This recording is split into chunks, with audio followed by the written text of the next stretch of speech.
With Eric Tenhoeffer being fired on Monday, the key takeaways really from his time at the club: a couple of trophies, the League Cup and the FA Cup, but last season the club's lowest ever Premier League finish, that was 8th position, and he leaves them, as I say, in 14th right now.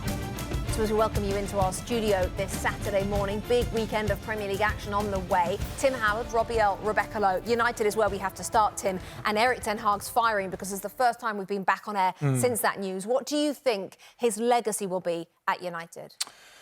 Well, I don't think he'll leave much of a legacy. He points to the 2 trophies that he's won, and I think winning trophies is important, but ultimately just couldn't get it done. We saw the stats there. Worst league finish last year, 14th this season, no real identity. And so when you think about what a manager leaves behind, there's not a lot with Tenhoeffer. We don't know the players he brought in. A lot of them have failed. There is no real identity, and ultimately you can point to the 2 cups, but not much. Which is quite damning considering he was there for a little over 2.5 years, Robbie. Absolutely, and we're always looking for progression, Rebecca, and we didn't see it. We saw no consistency. We saw no consistency game to game. We see no consistency half to half. It was a situation where this guy's gone in. It was 2.5 years of drifting, really.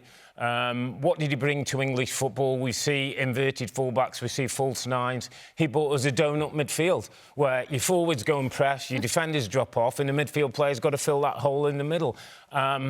He had the chance to walk on the sand, and he did manage in Manchester United, but he'll look back and there's no footprint, there's no imprint. He's not left a mark on this great football club, and I think he might regret that in later years.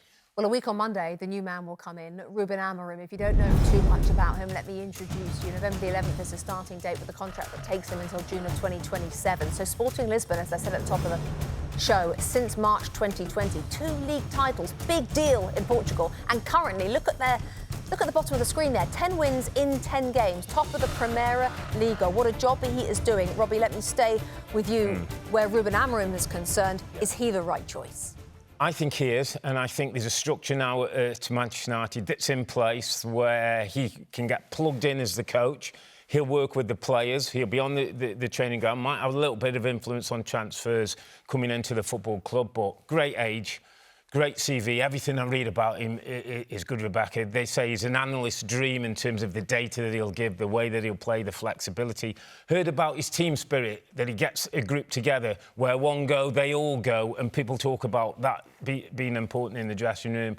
One of the bright young things of European football, not the finished article by any means, but Manchester United did big club business this week. They got rid of the manager who wasn't doing the job. They went and got their man. When there was a doubt about when he come in, they went, here's the money. He'll be in place within a week sitting at Manchester United. And I think it's a brilliant bit of business. But they also played hardball because they said to him, you need to come now. And he said, can I come at the end of the season? They said, no, it's now or it's never. So, of course, he came. And also, Tim, he's the head coach. He's not the manager, which is the first time Manchester United have had a head coach because now they have that structure above him.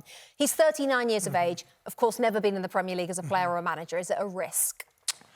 Well, there's been a lot of risks. For me, it's not. It's calculated. I like the appointment for so many of the things that Earl's just said there. Look, with the whole head coach part of it, I like that for him. It basically says, get down on the grass, coach your team, find them new innovative ways to play, get them performing. The rest of it, we have a structure now in place. The weight of being a manager at Manchester United is so heavy, and it's happened to Moyes and Van Gaal and Mourinho, the likes. So you can talk about, should they get experience? Now, I like the fact that he's young. I like the fact he's going to go in there. You talk about team spirit. Yeah, rally these guys, get them enjoying playing their football again, show us performances, show us an identity, and then ultimately the rest will take. Ineos has a really good structure in place. Allow that to play out. And it's interesting because he's going to come with the 3-4-3, which is very different for Manchester United. We've hardly seen it in English football. Glasner plays it now. Conte back in the day brought it in at Chelsea. But there's an upside to Manchester United. There's an upside of the players.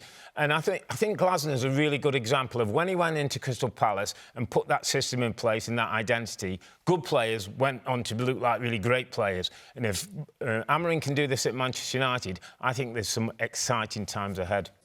Hi there, I'm Rebecca Lowe, studio host of NBC's coverage of the Premier League. Don't forget to hit subscribe to watch more videos all season long. And if you want even more Premier League content, from original series to live matches, head over to Peacock.